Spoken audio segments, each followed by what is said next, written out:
Halo guys, kembali lagi bersama Bejo TV Channel. Bagaimana jadinya jika seseorang yang sangat lemah tiba-tiba menjadi manusia overpower dengan kekuatan tanpa batas sebagaimana yang saat ini dialami oleh Sung Jinwoo? Dia adalah seorang hunter yang terbilang paling lemah di dunianya. Suatu hari ada hal ajaib yang membuat dirinya mendapatkan kesempatan sekali lagi seumur hidupnya ketika dirinya tengah dalam situasi hidup dan mati. Jinwoo tiba-tiba saja mendapatkan kemampuan unik sebagai pemain program ajaib yang disebut dengan sistem membuka. Jinwoo sekali lagi mengubah takdirnya dengan menjadi hunter terkuat di masa depan. Simak video selengkapnya di mana kali ini kami akan membahas mengenai alur cerita Solo Leveling Season 1.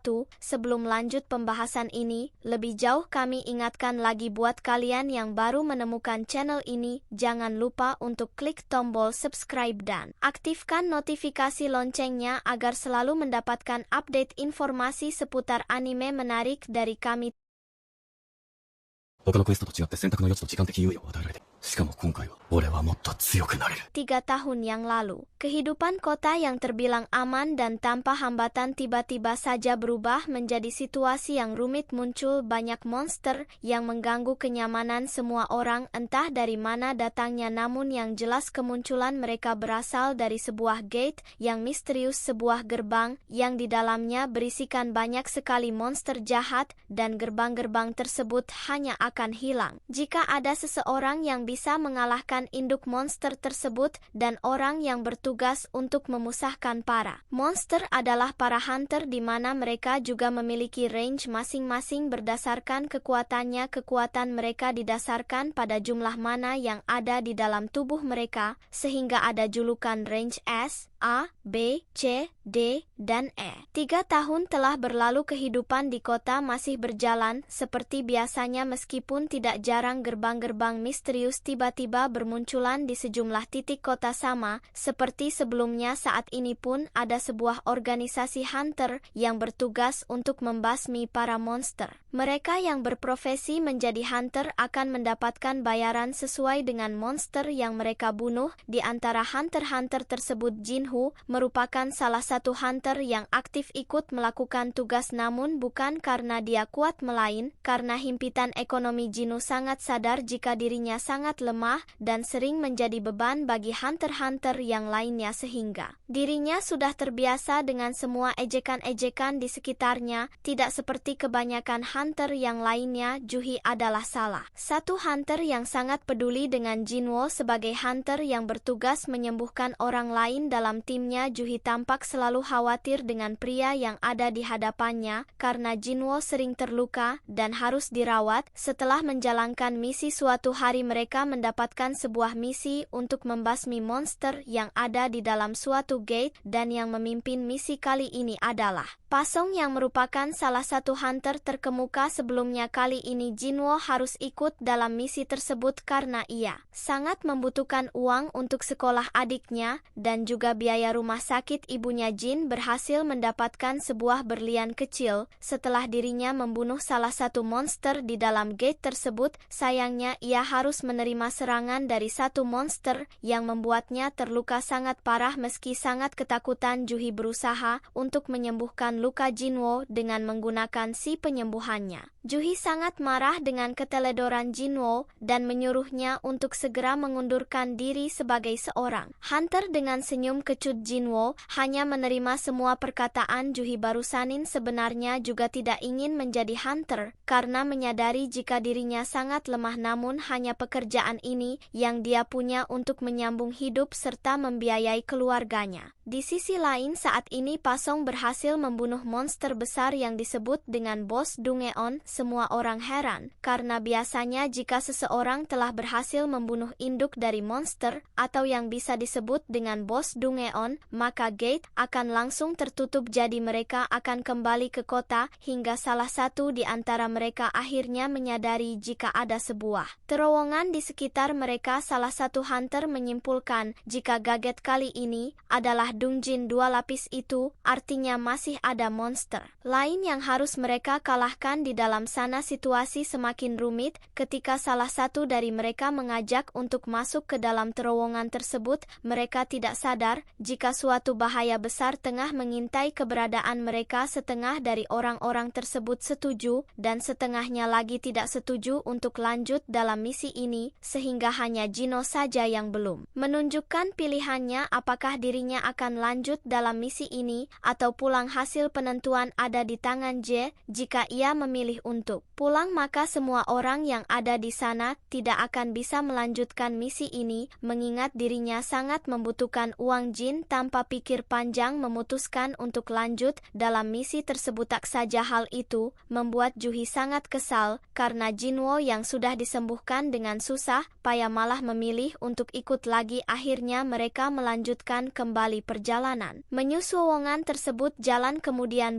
dan mereka menemukan sebuah pintu gerbang yang sangat besar. Pasong memimpin pergerakan di depan. Ia kemudian membuka gerbang tersebut dan akhirnya mereka masuk ke dalam sebuah ruangan yang sangat besar. Api di ruangan tersebut tiba-tiba menyala dan mereka bisa melihat banyak sekali patung-patung raksasa di dalamnya. Semula tidak ada yang aneh saat mereka masuk ke dalam gedung tersebut, hingga salah satu dari mereka melihat sebuah aksara kuno di batu yang bertuliskan beberapa pesan. Saat mereka tengah membaca pesan tersebut, tiba-tiba Juhi merasa akan ada yang aneh dari patung yang ada di hadapannya. Jino juga melihat arah pandangan Juhi. Mereka menyadari jika patung yang terlihat seperti seorang raja tengah melirik ke arah mereka, hingga tiba-tiba saja pintu gerbang yang semula terbuka kini tertutup sendiri secara misterius. Semua orang yang ada di dalam pun sangat panik melihat kejadian tersebut, hingga salah satu dari mereka berusaha untuk membuka pintu tersebut. Belum sempat membuka pintu, tiba-tiba saja pria itu dipenggal oleh salah satu patung prajurit yang ada di sana. Situasi kemudian semakin mencekam. Semua hunter histeris menyaksikan kejadian tersebut. Saat itulah mereka menyadari jika patung dewa yang ada di hadapan mereka ternyata hidup. Patung tersebut tiba-tiba saja menyerang mereka dengan ler api dari matanya. Jinwo yang menyadari hal itu kemudian menyuruh semua orang untuk menunduk. Sayangnya salah satu di antara mereka, yakni Pasok, harus merelakan tangan kirinya putus terkena lar tersebut. Jui adalah hunter yang sangat menakut karena takut dirinya saat ini sangat panik dan tidak bisa melakukan siar penyembuhan. Jinwo berusaha membantu menghentikan pendarahan Pasong sebisanya dan memikirkan cara bagaimana mereka bisa selamat dalam misi kali ini. Pasong memperkirakan jika dungeon yang ada di hadapan mereka memiliki peringkat A, bahkan kemungkinan tingkat S yang tentu saja tidak sebanding dengan mereka. Saat situasi semakin rumit, Jinho tiba-tiba saja menanyakan mengenai komandemen yang dibaca oleh Pasong tadi. Pesan pertama adalah hormatilah sang dewa. Setelah mendengar pesan tersebut, Jinwo kemudian mencoba membuktikannya sendiri ketika patung dewa yang ada di hadapannya akan menyerangnya. Jinwo kemudian menunduk layaknya menghormati patung tersebut sehingga patung dewa yang ada di hadapannya tidak jadi menyerangnya. Jinwo kemudian meminta agar semua orang bersujud mengikutinya.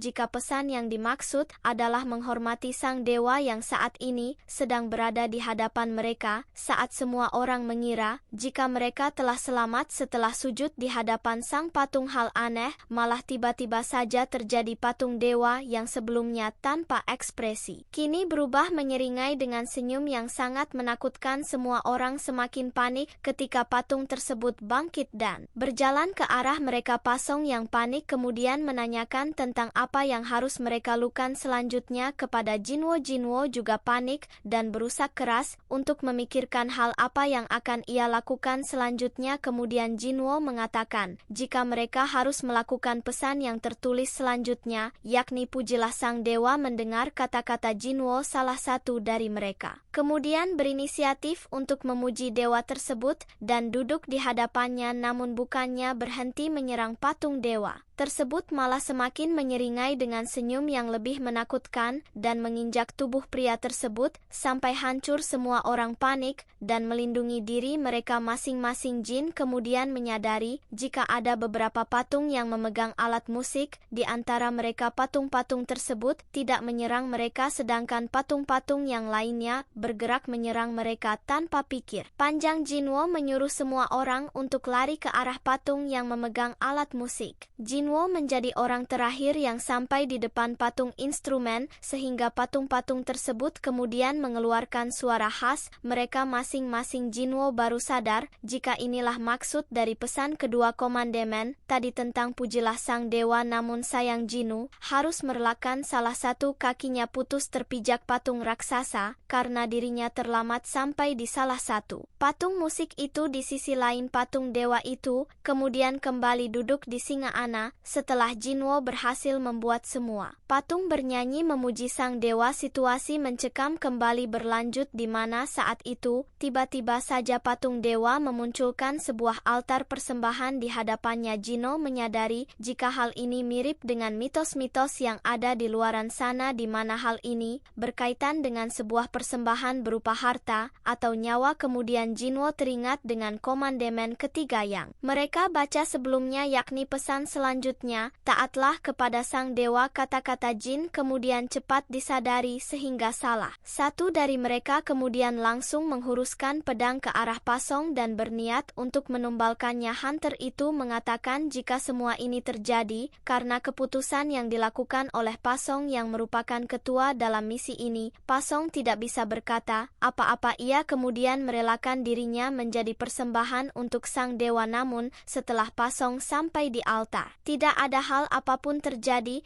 hanya saja api yang ada di belakangnya tiba-tiba menyala. Kemudian Jinwo meminta dua orang hunter mengantarnya ke altar untuk melihat situasi tersebut. Sesampainya mereka ke altar tiba-tiba saja tiga api lainnya di sekitar lingkaran menyala sehingga saat ini totalnya ada 4 api. Chino kemudian menyuruh semua orang untuk masuk ke dalam altar tersebut agar semua api di lingkaran dapat menyala dan untuk mengetahui hal apa yang akan terjadi selanjutnya. Dan benar saja semua api telah menyala membentuk suatu lingkaran, yaitu pintu gerbang yang ada di depan mereka juga tiba-tiba saja terbuka. Situasi bukan membaik malahan makin memburuk karena kali ini semua patung prajurit yang ada di dalam tempat itu bangkit. Semua orang semakin panik dan bingung harus melakukan apa. Jinwo juga berpikir keras mengenai hal apa yang akan ia lakukan selanjutnya. Jinwo menyadari jika ada api biru yang membentuk lingkaran di antara mereka. Api biru adalah batas waktu yang harus mereka lewati untuk bisa selamat dari para monster tersebut. Namun sayangnya beberapa dari mereka berkhianat dan membuat situasi semakin rumit karena setiap orang yang pergi meninggalkan lingkaran akan membuat api merah pada Adam dan monster semakin bergerak cepat ke arah mereka. Di tengah-tengah kebimbangan tersebut, semua orang tidak lagi mempercayai apa yang dikatakan oleh Jinwo, bahkan Jiwoo sendiri juga tidak yakin dengan apa yang dikatakannya. Sementara itu pintu semakin tertutup seiring dengan kaburnya para hunter satu persatu. Hingga kini hanya tersisa 3 orang saja, yakni Jinwo, Juhi, dan Pasong. Kemudian menyuruh Jinwa untuk kabur membawa Juhi keluar sebelum pintu benar-benar tertutup. Namun sayangnya tiba-tiba saja kaki J menjadi lumpuh dan tidak bisa digerakkan. Itu artinya Jinwoo dan juga Juhi tidak bisa keluar dari tempat itu karena kaki Jinwoo juga sudah patah. Menyadari situasi yang tidak menguntungkan itu, Jin kemudian meminta Pasong dan Jui untuk kabur terlebih dulu. Jui tidak setuju dengan keputusan Jinwo, namun Pasong kemudian mengerti dan memukul Juhi hingga pingsan. Pasong kemudian menyampaikan permintaan maafnya kepada Jinwo karena harus meninggalkan Jinwo sendirian. Ia pergi membawa Juhi yang pingsan. Pasong berharap jika Jinwo masih bisa selamat meskipun pada kenyataannya kali ini adalah hal yang sangat mustahil. Kini Jinwo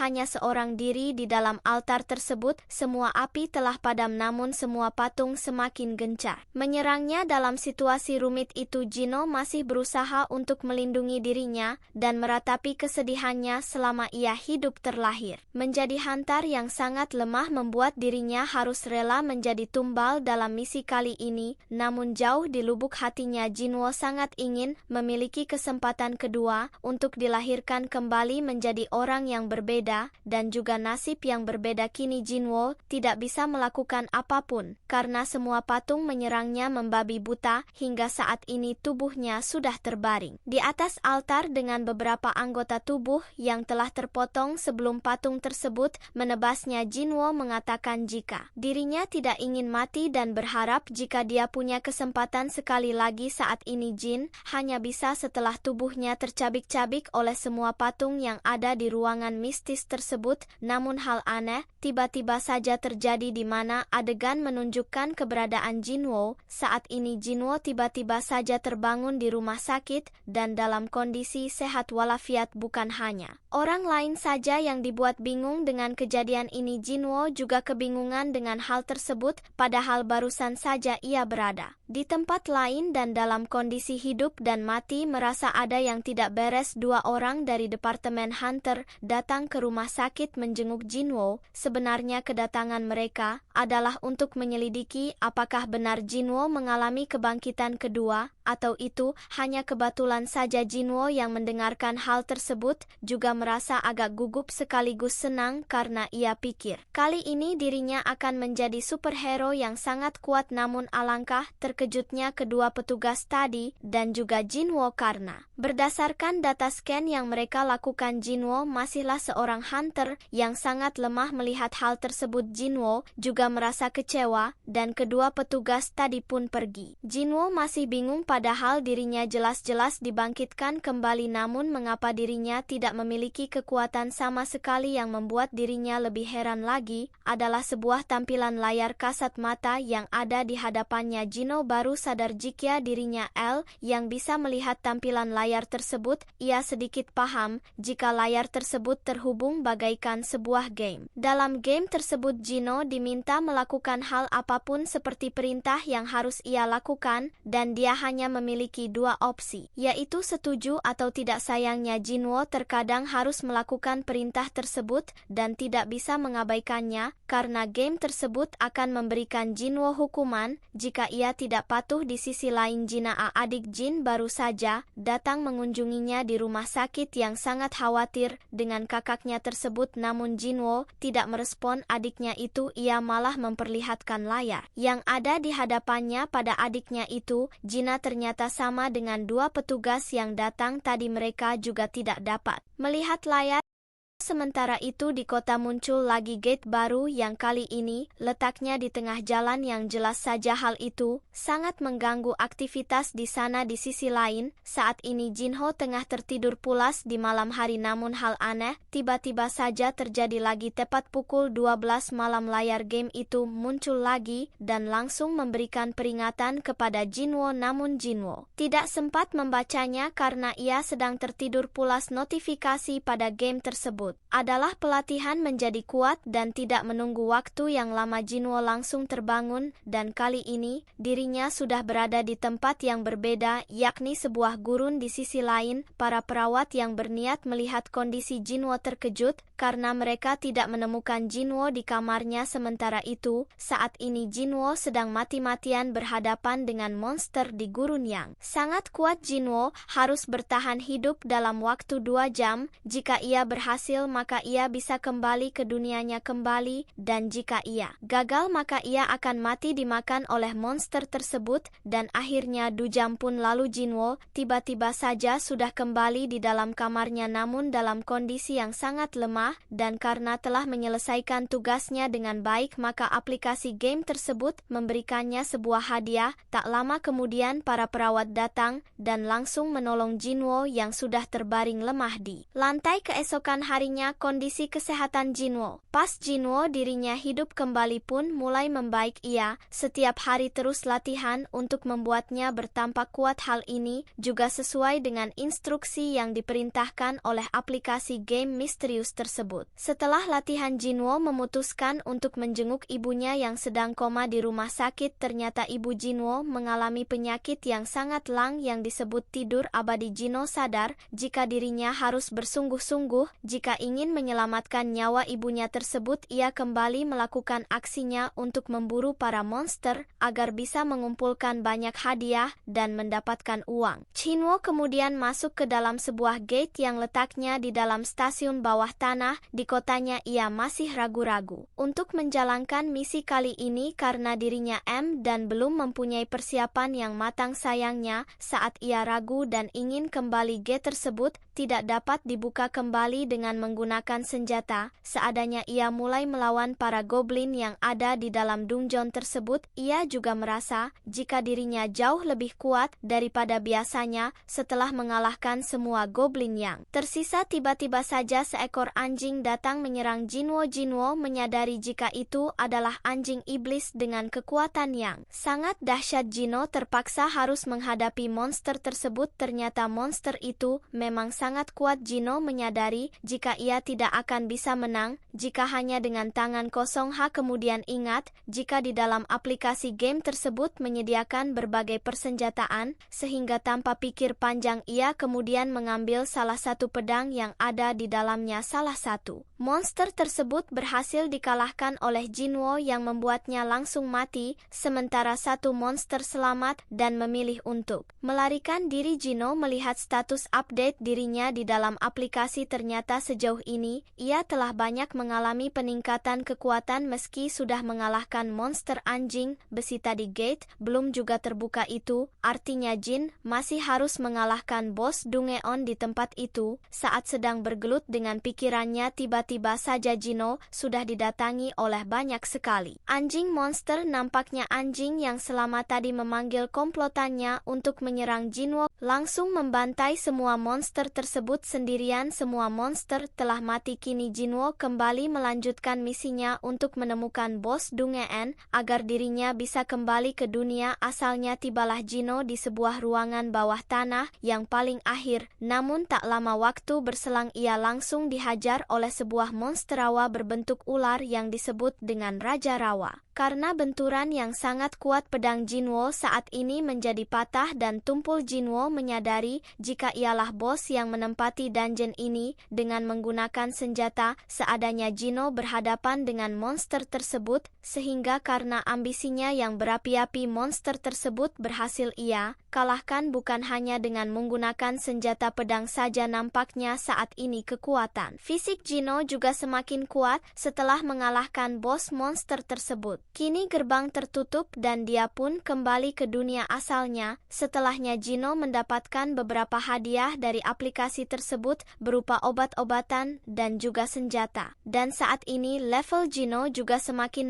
meningkat. Baru saja kembali Jinwo tiba-tiba saja dihadang oleh seorang polisi. Ia mengatakan jika saat ini kondisi kota sedang tidak baik-baik saja. Setelah menyadari jika Jinwo adalah seorang hunter, polisi tersebut kemudian mengantarkannya ke lokasi kejadian Dungeon Break, di mana fenomena ini disebut dengan keluarnya para monster dari dalam gate. Semua monster sudah dihabisi oleh para hunter dan menyisakan satu monster berukuran besar saja. Semua orang khawatir karena saat ini jumlah hunter sangat sedikit sehingga mereka sangat kesulitan untuk mengalahkan para monster. Benar saja saat ini sedang ada monster yang sedang mengamuk di pusat kota. Jinwo juga melihat Li Johi ikut dalam pergerakan hunter. Sayangnya dia masih trauma dengan kejadian beberapa minggu yang lalu. Tanpa pikir panjang, Jinwo segera melemparkan pedangnya yang sudah patah tadi kepada monster tersebut dan berhasil membuat pertahanan monster hancur berkat pedang tersebut. Monster itu akhirnya bisa dikalahkan. Semua orang yang ada di sana bingung dengan fenomena tersebut, namun mereka pada akhirnya tidak dapat melihat siapa orang yang telah melakukan hal tersebut. Sementara itu, saat ini di rumah sakit semua suster tengah membicarakan perubahan fisik Jinwo yang semakin hari semakin kekar. Tak hanya itu, saat ini Jinwo juga terlihat lebih tinggi dan tampan sehingga semua gadis di sana terpesona dengan penampilan Jinwo. Sebenarnya setelah rajin olahraga dan menyelesaikan misi yang diperintahkan oleh aplikasi itu, Jinwo saat ini semakin kuat dan memiliki kepribadian yang dikatakan lebih cool. Hari ini Jinwo sudah sehat sepenuhnya sehingga ia kembali pulang ke rumahnya. Adik Jinwo juga menyadari jika kakaknya tersebut sudah banyak mengalami perubahan setelah kembali dari rumah sakit. Setelahnya Jino kembali melakukan aktivitasnya seperti biasa. Kali ini ia harus melakukan semuanya dengan hati-hati karena Jino harus menyembunyikan identitas barunya kali ini sehingga ia tidak ingin mencolok agar kekuatannya tidak terbongkar. Alih-alih mengambil misi yang resmi kali ini, Jinwo memilih untuk ikut misi ilegal. Jino hanya membutuhkan uang dari misinya tersebut dan tugasnya juga hanya untuk membawakan barang-barang para hunter yang bertugas. Meski agak janggal, kali ini Jin tetap ikut dalam misi tersebut karena bayaran yang diberikan lumayan tinggi jika mereka berhasil mengalahkan bos Dunge Ondari yang mereka datangi kali ini. Dalam misi kali ini ada salah satu peserta bernama Yugin Ho yang merupakan seorang anak pengusaha terkenal. Ia sebelumnya tidak pernah menjalankan misi sebagai hunter sama sekali, namun karena kekayaannya Yugin Ho bisa menjadi hunter dengan peringkat D. Ia juga memiliki perlengkapan pakaian perang yang sangat mahal. Ia ingin ikut dalam misi kali ini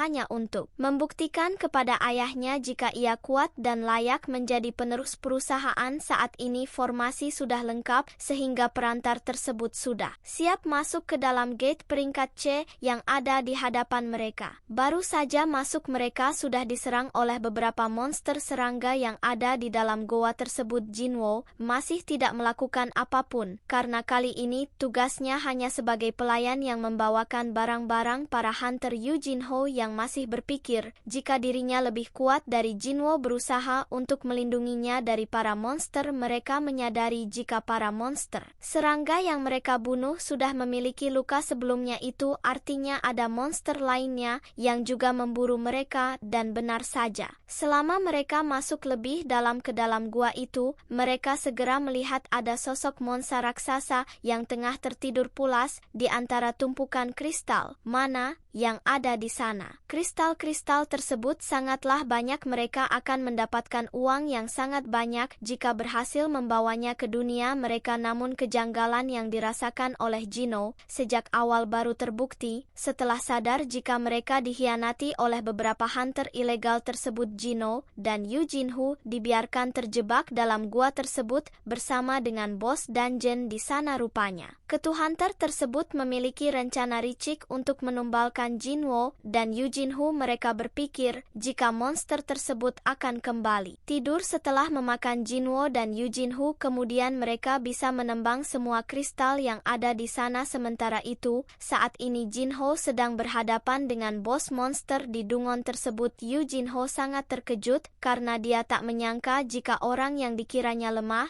adalah orang yang paling kuat. Chino nampak seperti orang yang sangat berbeda yang tentu saja dengan semua kepiawannya ia berhasil mengalahkan bos monster tersebut dengan mudah. Di sisi lain, saat ini para hunter jahat di luar sana mengira jika saat ini Jino dan Yuinus sudah mati, sehingga mereka kemudian memutuskan untuk kembali ke dalam gua tersebut untuk menambang semua kristal yang ada di sana. Semua orang terkejut setelah melihat monster tersebut mati dan masih mengira jika Yujina yang telah mengalahkannya karena Jino adalah hunter peringkatnya yang sangat lemah, sementara Yujin adalah peringkat E dan dibekali dengan baju khusus. Pesanter itu kemudian memerintahkan Jin untuk membunuh Jinwo dan berjanji akan membagi hasil tambang kepada dirinya. Namun Jinho tidak mau. Tiba-tiba saja Jinho langsung diserang oleh pria kejam tersebut hingga terkapar di lantai. Jino sempat sekarat dan kali ini dalam penglihatannya ia seolah sangat membenci sifat Posia yang sangat licik dan saling memanfaatkan. Ia tersedar kembali dari masa kritisnya setelah melihat sistem yang ada di hadapannya kembali memberikan perintah untuk membunuh hunter yang ada di sekitarnya, seolah menjadi orang yang berbeda. Kali ini Jin benar-benar menuruti semua perintah sistem untuk membunuh manusia. Semua hunter pengkhianat tadi sudah mati, tersisa hanya Yuinho yang saat ini sangat ketakutan melihat Jin. Jin mengatakan jika ia tidak akan membunuh dirinya karena dia orang yang baik dan berharap jika dia mampu mampu menyembunyikan semua kejadian ini bersamaan dengan hal itu. Dungeon akhirnya tertutup karena tugas mereka sudah selesai. Semua hal yang terjadi dalam Dungeon tidak bisa diketahui oleh orang yang ada di dunia ini karena tidak ada akses CCTV di sana. Seperti yang saat ini sedang terjadi, Jin dan Yin sedang diinterogasi oleh salah satu petugas di sana. Petugas tersebut menyimpulkan jika Yu Jinho yang berhasil mengalahkan monster tersebut dan menyelamatkan Jin, serta penyelidikan pun ditutup. Beberapa hari kemudian Jack Jinho bertemu. Dalam pertemuan tersebut Jinho meminta Jinho untuk bekerja sama dengan dirinya. Jinho harus ikut dalam setiap perjalanan Jinho menjadi hunter. Ia akan membeli beberapa gate supaya mereka bisa menyelesaikan misi untuk memburu para monster. Hal ini dilakukan oleh Jinho sebagai upaya untuk mendapatkan pengakuan dari ayahnya jika dirinya adalah seorang hunter yang kuat dan bisa meneruskan perusahaan ayahnya. Di sisi lain Jinho juga mendapatkan imbalan banyak uang dari Jinho dan semua rahasianya akan terus ditutupi oleh dirinya. Semula Jinho menolak permintaan Jinho, namun pada akhirnya Jinho menurutinya. Untuk melakukan misi mereka kali ini dibutuhkan setidaknya 8 anggota tim, sehingga Jinho dengan semangat berusaha untuk menemukan orang-orang tersebut. Di sisi lain saat ini Jinho sedang bersama ayahnya. Mereka sedang membicarakan untuk membuat perusahaan baru, yakni membangun Hunter Skill atau bisa disebut dengan organisasi pemburu monster yang saat ini menjadi salah satu profesi yang paling menguntungkan. Sementara itu saat ini Hunter Skill di tempat Jin akan kembali melakukan misi. Tentu saja Jinho juga ikut dalam misi tersebut. Kali ini seolah mengingat kenangan lama. Ada beberapa orang dalam kru yang merupakan teman satu misi Jinho. Dulu mereka merasa gelisah sekaligus malu karena dulu mereka meninggalkan Jinho begitu saja di dalam dungeon kematian dan menumbalkannya. Meski demikian Jin tidak menghiraukan hal tersebut. Kali ini salah satu penting organisasi juga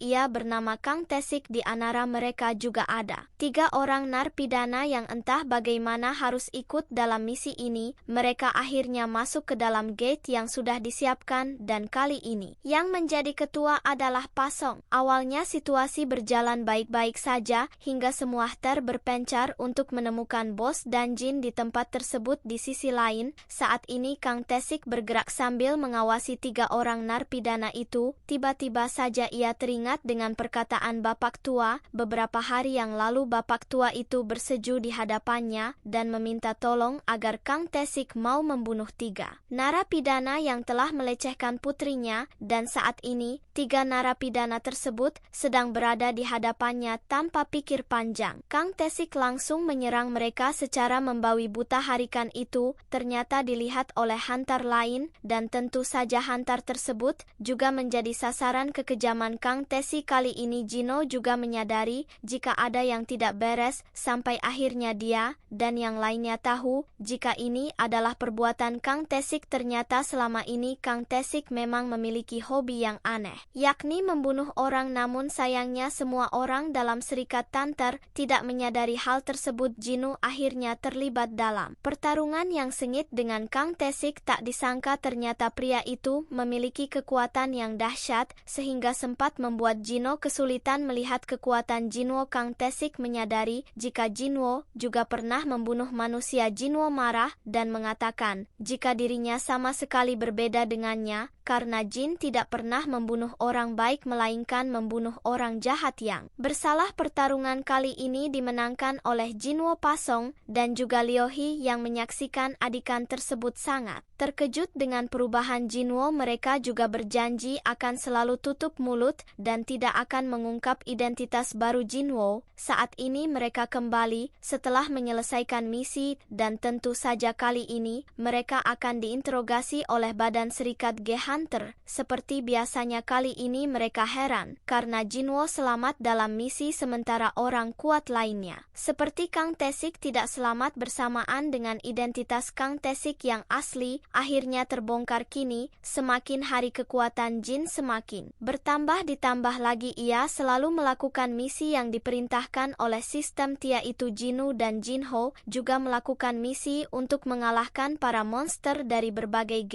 sehingga mereka juga bisa menambang banyak sekali kristal kristal di dalamnya. Salah satu dari anggota bayaran Jinho adalah teman sekolah adik Jinwo yang sangat heran melihat Jinwo yang selalu menyelesaikan misi memburu monster sendirian. Kini tiba saatlah di mana Jinho mendapatkan misi yang sangat menantang, karena jika ia berhasil menyelesaikan misi ini maka dia akan mendapatkan hadiah berupa obat semua jenis penyakit. Jinho berharap jika obat tersebut nantinya bisa menyembuhkan ibunya yang tengah terbaring koma di rumah sakit. Kemudian sistem mengantarkan Jinwo ke sebuah kastil yang sangat besar. Setelah memasuki ruangan tersebut, Jinwo langsung disambut oleh seorang prajurit baju besi. Di hadapannya mereka terlibat dalam pertarungan yang sengit hingga akhirnya Jinwo bisa mengalahkannya. Ternyata hal ini belum berakhir. Muncul beberapa prajurit lainnya yang langsung menyerang Jinwo. Lagi-lagi Jinho berhasil mengalahkan mereka semua. Kemudian melanjutkan perjalanannya. Kemudian membuka gerbang besar yang ada di hadapannya. Sontak saja ia merasa merinding dengan aura dalam ruangan tersebut yang mengingatkannya dengan kejadian di Dungeon 2 lapis dulu. Jinho langsung disambut oleh seorang komandan kesatria Inggris. Darah merah kesatria tersebut ternyata bertugas untuk melindungi kursi kosong raja yang ada di sana. Jinho menyadari aura kekuatan Inggris sangatlah kuat sehingga kali ini ia sangat canggung dan sedikit gugup, dan benar saja Inggris langsung menyerang Jinho dengan kekuatannya dan kecepatannya yang jauh lebih unggul. Inggris lebih unggul daripada Jinho dan kali ini Jinho sudah terkapar di hadapan kesatria tersebut. Inggris meletakkan Jinho di kursi kosong raja yang ada di ruangan itu. Ia kemudian mengambil pedangnya lalu bersiap untuk menebas Jinho. Tiba-tiba saja Jinho terbangun yang menahan pedang Riz dan langsung menyerangnya. Sang kesatria akhirnya berhasil ditumbangkan setelah Jinho menusuknya dengan menggunakan belati miliknya.